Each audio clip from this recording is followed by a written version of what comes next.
Assalamualaikum warahmatullahi wabarakatuh. Perkenalkan, nama saya Munizar Fika Surani. Saya mahasiswi S1 Pendidikan Kimia Universitas Muhammadiyah Semarang. Pada video kali ini, saya akan membahas bagaimana sih kekhasan atom karbon di dalam Al-Quran. Yang pertama, atom karbon memiliki 4 elektron valensi. Berdasarkan nomor atomnya, yaitu 6, karbon memiliki elektron valensi 4. Berdasarkan teori kestabilan atom secara oktet, keempat elektron valensi tersebut dapat berikatan dengan atom yang lain secara kovalen atau secara berbagi pasangan elektron. Konsep kestabilan atom, baik secara oktet maupun duplet, merupakan fakta yang membuktikan firman Allah Subhanahu wa Ta'ala pada Quran Surat Az-Zariyat ayat 49 yang berbunyi, A'udzu billahi minasyaitonir rajim. Bismillahirrahmanirrahim. Wa min kulli syai'in khalaqna zawjayn la'allakum tadhakkarun. Yang artinya, dan segala sesuatu kami ciptakan berpasang-pasangan supaya kamu mengingat akan kebesaran Allah. Kekhasan atom karbon tentang elektron valensinya yang mampu berpasangan semua semakin menegaskan bahwa ayat tersebut memberikan petunjuk ilmiah bagi umat manusia akan kebenaran dan kedalaman ilmu Allah Subhanahu wa Ta'ala.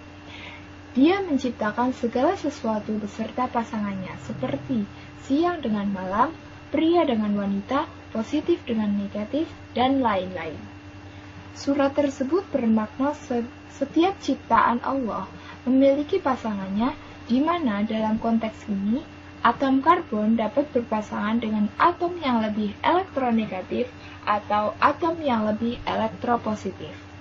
Elektron yang saling berpasangan dengan spin yang berlawanan arah juga sangat sesuai dengan kandungannya dengan surat di atas. Dan yang kedua yaitu atom tak kasat mata. Atom dan juga elektron yang tak kasat mata tidak luput dari kodratnya sesuai firman Allah Subhanahu wa Ta'ala. Meskipun manusia tidak dapat mengamati dengan mata telanjang, Allah Subhanahu wa Ta'ala menegaskannya dalam Quran Surat Yasin ayat 36 yang berbunyi, Bismillahirrahmanirrahim. Subhanalladzi khalaqal azwaja kullaha mimma tumbitul ardu wa min anfusihim wa mimma la ta'lamun. Yang artinya, Maha Suci Tuhan yang telah menciptakan pasangan-pasangan semuanya, baik dari apa yang ditumbuhkan oleh bumi dan dari diri mereka, maupun dari apa yang tidak mereka ketahui. Yang ketiga yaitu, atom karbon dapat membentuk senyawa berantai panjang atau sering disebut dengan katenasi. Salah satu faktor dasar tentang melimpahnya senyawa karbon di dunia ini adalah kemampuan atom karbon dalam membentuk senyawa berantai. Karena sifat ini, senyawa karbon memiliki variasi yang banyak dilihat dari jenis rantainya, isomernya, gugus fungsinya, serta kegunaannya. Kemampuan atom karbon ini dipengaruhi oleh karakter keempat elektron valensinya yang mampu digunakan untuk berikatan semua. Rantai-rantai karbon yang terbentuk sangat stabil di alam yang memberikan manfaat yang banyak bagi manusia. Karakter ini bisa disamakan dengan konsep persatuan di dalam Islam.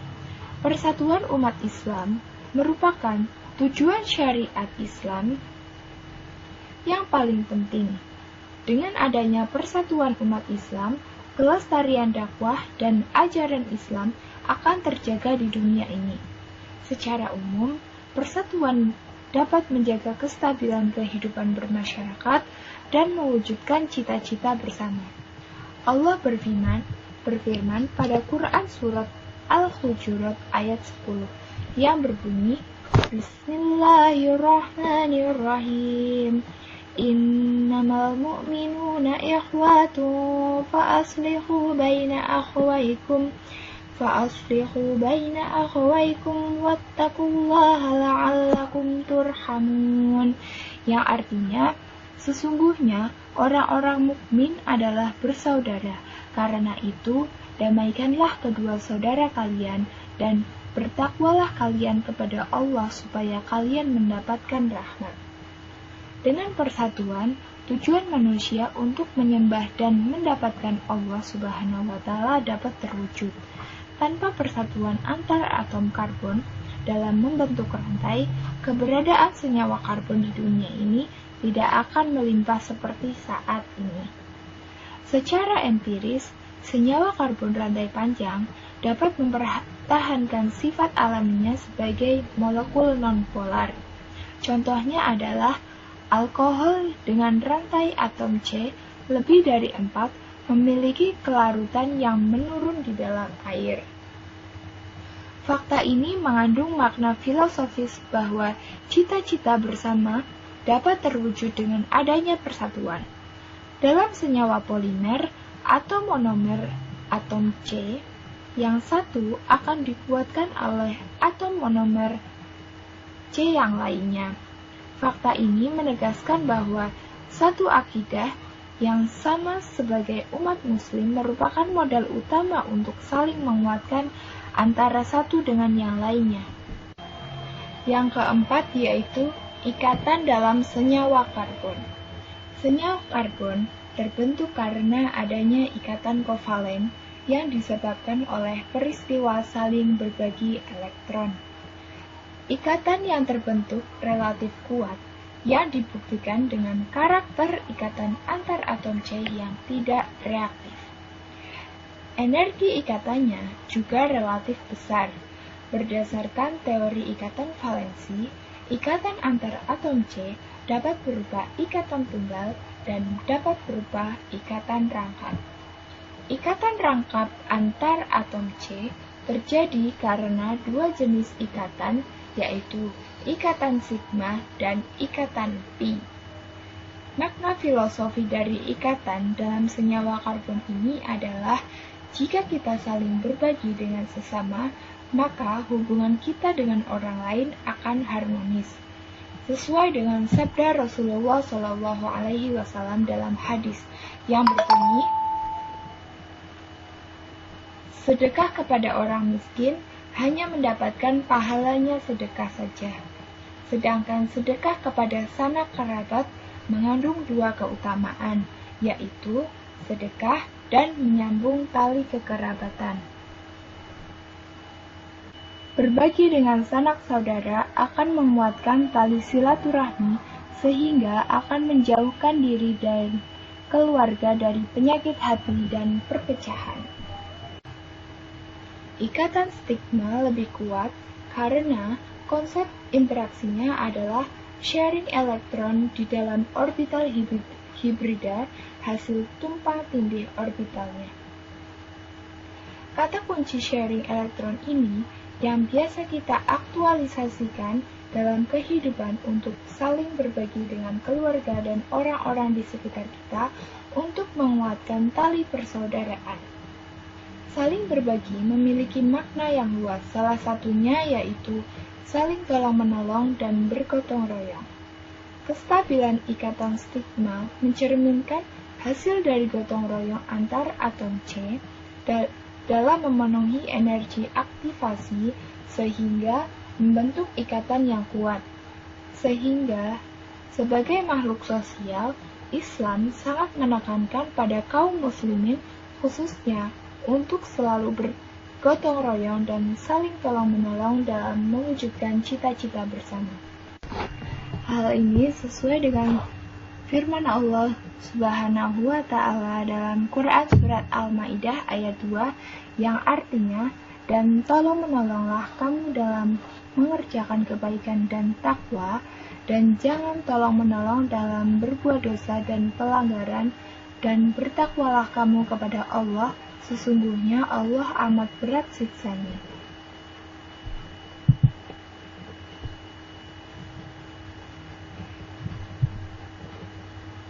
Yang kelima yaitu klasifikasi senyawa karbon. Senyawa karbon terbagi menjadi beberapa golongan.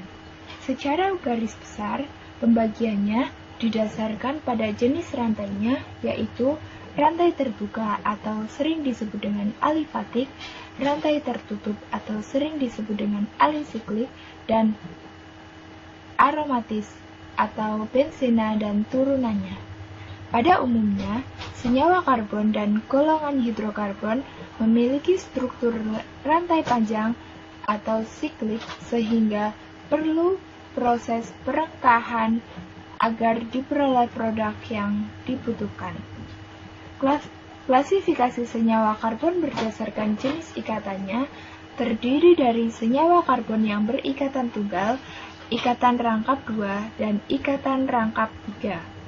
Alkana merupakan contoh senyawa karbon ikatan tunggal. Alkena contoh dari ikatan rangkap 2 dan alkuna untuk yang rangkap 3. Sifat nonpolar menurun secara berurutan sedangkan reaktivitasnya naik berurutan.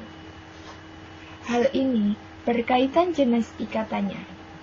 Senyawa benzena dan turunannya banyak dijumpai sebagai senyawa bahan alam. Tumbuh-tumbuhan yang dijadikan obat biasanya mengandung senyawa ini. Senyawa karbon juga diklasifikasikan berdasarkan gugus fungsinya. Gugus fungsi adalah atom atau sekumpulan atom yang terikat pada atom C, penentu dari sifat molekulnya. Klasifikasi tipe ini mengenalkan kita pada senyawa alkohol, eter, aldehid, keton, asam karboksilat, ester, haloalkana, amina, amida, dan lain sebagainya. Dengan berbagai variasi struktur dalam senyawa karbon, kita dapat mengenalinya dengan baik dan mudah dalam mempelajarinya, menelitinya, dan mengembangkan senyawanya. Intisari ini dekat dengan hakikat mengapa Allah Subhanahu wa Ta'ala menciptakan manusia dalam ras dan suku yang berbeda-beda. Tujuannya bukan sebagai dasar lahirnya sikap diskriminasi, akan tetapi untuk menyadarkan kita akan kebesarannya dan memudahkan mengidentifikasi seseorang. Sikap diskriminasi sangat tidak sesuai dengan Islam karena Allah Subhanahu wa Ta'ala tidak memandang seseorang dari keadaan fisiknya, melainkan dari derajat ketakwaannya.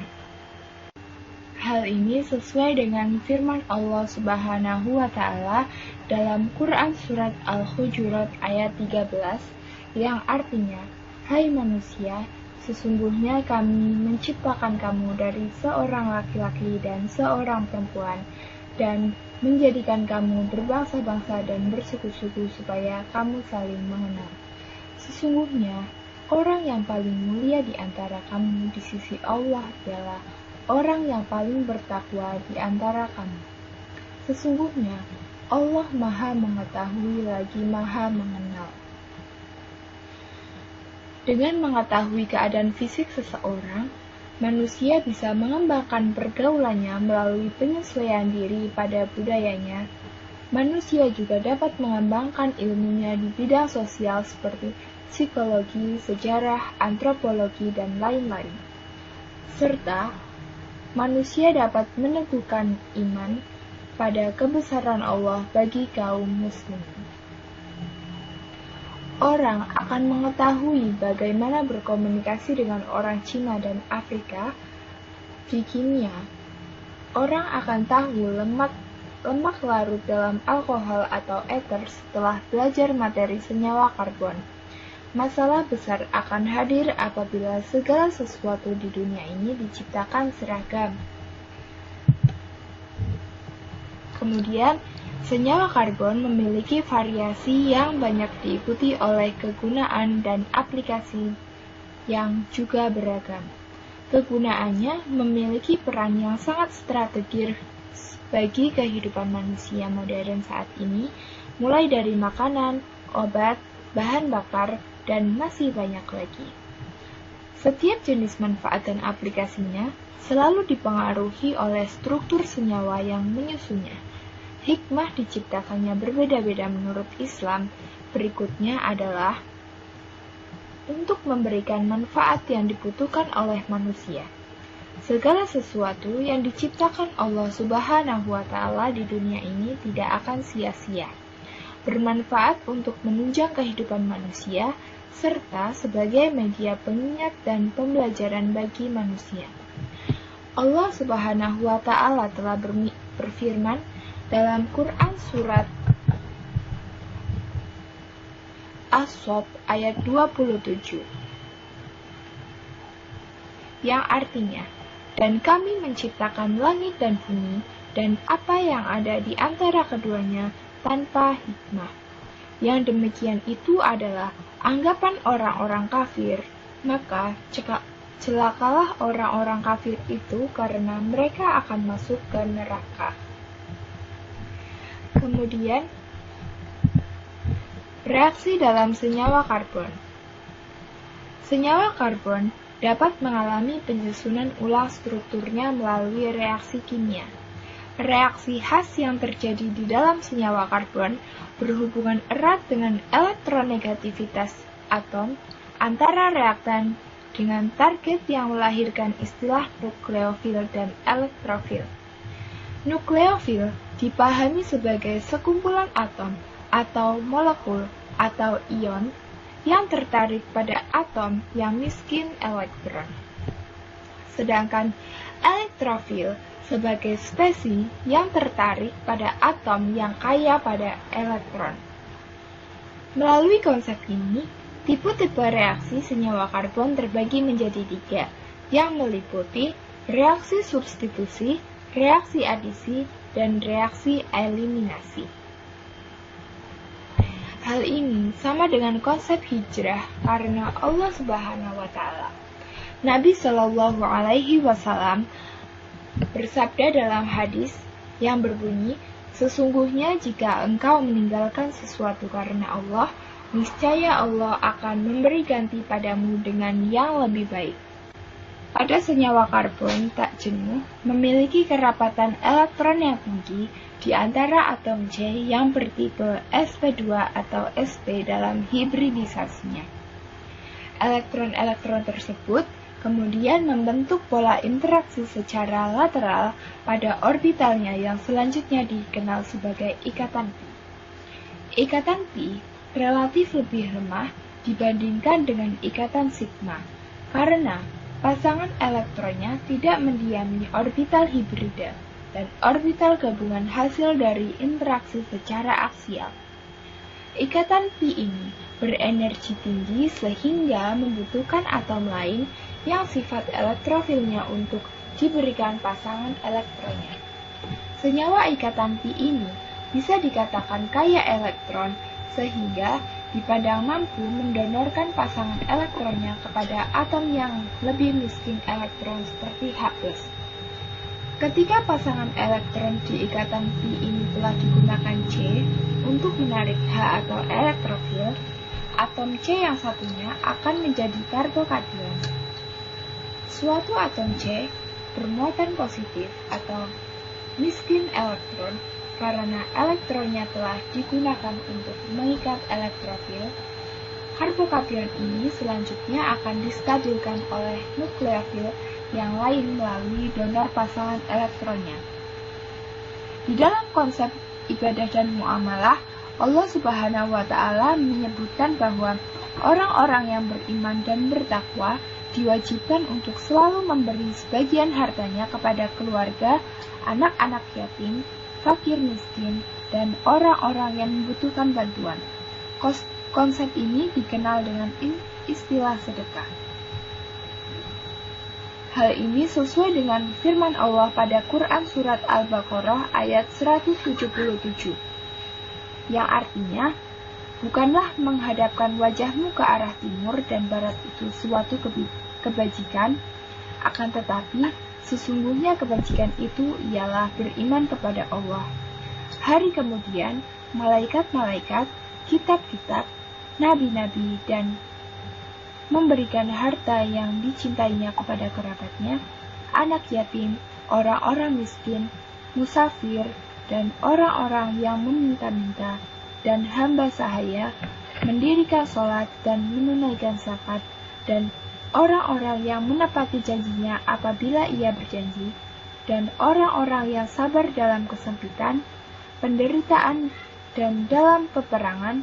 Mereka itulah orang-orang yang benar imannya, dan mereka itulah orang yang bertakwa. Pesan filosofi yang terkandung di dalam peristiwa ini adalah seseorang yang memiliki kelebihan sudah selayaknya membantu orang lain yang kekurangan. Kandungan lainnya adalah jika kita berbuat baik kepada orang lain, maka kebaikan tersebut akan kembali kepada kita. Di dalam konsep ibadah dan muamalah, Allah Subhanahu wa Ta'ala menyebutkan bahwa orang-orang yang beriman dan bertakwa diwajibkan untuk selalu memberikan sebagian hartanya kepada keluarga, anak yatim, fakir miskin, dan orang-orang yang membutuhkan bantuan. Konsep ini dikenal dengan istilah sedekah. Hal ini sesuai dengan firman Allah Subhanahu wa Ta'ala dalam Quran Surat Al-Baqarah ayat 177, yang artinya, bukanlah menghadapkan wajahmu ke arah timur dan barat itu suatu kebajikan, akan tetapi sesungguhnya kebajikan itu ialah beriman kepada Allah, hari kemudian, malaikat-malaikat, kitab-kitab, nabi-nabi, dan memberikan harta yang dicintainya kepada kerabatnya, anak yatim, orang miskin, musafir, dan orang yang meminta-minta, dan hamba sahaya, mendirikan sholat dan menunaikan zakat, dan orang-orang yang menepati janjinya apabila ia berjanji, dan orang-orang yang sabar dalam kesempitan, penderitaan, dan dalam peperangan. Mereka itulah orang-orang yang benar imannya, dan mereka itulah yang orang-orang bertakwa.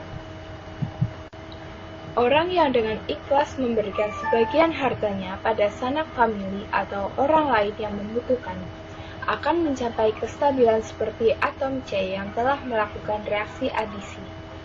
Kestabilan dalam artian, ibadah terpenuhi sehingga tentram jiwanya, silaturahmi tercukupi sehingga tenang hatinya, hartanya tersucikan sehingga damai hidupnya, dan kebaikan-kebaikan lain akan kembali kepadanya meskipun tidak harus berwujud harta benda. Hal ini sesuai dengan firman Allah Subhanahu wa Ta'ala dalam Quran Surat Al-Isra ayat 7, yang artinya, jika kamu berbuat baik bagi dirimu, dan jika kamu berbuat jahat, maka kejahatan itu bagi dirimu sendiri. Dan apabila datang saat hukuman bagi kejahatan yang kedua, kami datangkan orang-orang lain untuk menyiramkan muka-muka kamu, dan mereka masuk ke dalam masjid, sebagaimana musuh-musuhmu memasukinya pada kali pertama, dan untuk membinasakan sehabis-habisnya apa saja yang mereka kuasai. Dalam ayat ini menyebutkan bahwa segala sesuatu yang kita lakukan, maka kita akan menuai sendiri akibatnya. Dunia ini adalah alam penuh aksi dan reaksi. Seseorang bisa mendapatkan balasan dari perbuatannya ketika hidup di dunia, atau bisa pula mendapatkannya di alam kubur atau di akhirat. Sebagaimana kisah seorang wanita yang selamat dari api neraka karena dia memberi makan seekor kucing yang hampir mati kelaparan. Perbuatan sekecil apapun akan ada balasannya dari sisi Allah Subhanahu wa Ta'ala. Kesimpulan dari video ini yang pertama yaitu selalu berzikir kepada Allah Subhanahu wa Ta'ala dari kekhasan atom karbon dengan 4 elektron valensi. Yang kedua yaitu selalu menjaga silaturahmi dari sifat atom yang dapat berkatenasi. Yang ketiga, senang bersedekah dan menolong dari ikatan kimia. Yang keempat, selalu bijak dan adil saat menjumpai perbedaan dari materi klasifikasi senyawa karbon. Yang kelima, selalu memperbaiki diri dan meninggalkan hal-hal yang tidak bermanfaat dari reaksi substitusi. Yang keenam, selalu ikhlas dalam membantu orang lain dari reaksi adiksi, dan yang terakhir, selalu bersabar dan berserah diri kepada Allah Subhanahu wa Ta'ala dari reaksi eliminasi. Sekian video penjelasan dari saya. Mohon maaf apabila terdapat kesalahan. Wassalamualaikum warahmatullahi wabarakatuh.